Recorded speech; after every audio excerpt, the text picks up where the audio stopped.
unaweza ukachukuliwa ila upo. Nguvu ya Mungu ianze kufanya kazi ndani yako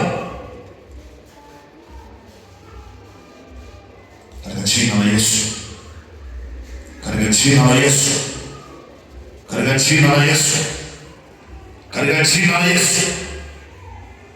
Ondoa mawazo yako kwenye wali, ondoa mawazo yako, rudisha mawazo yako kwake yeye aliyefufuka, afanye kazi ndani yako.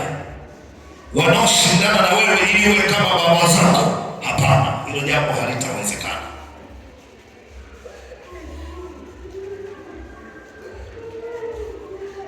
Wewe lazima umiliki mapema.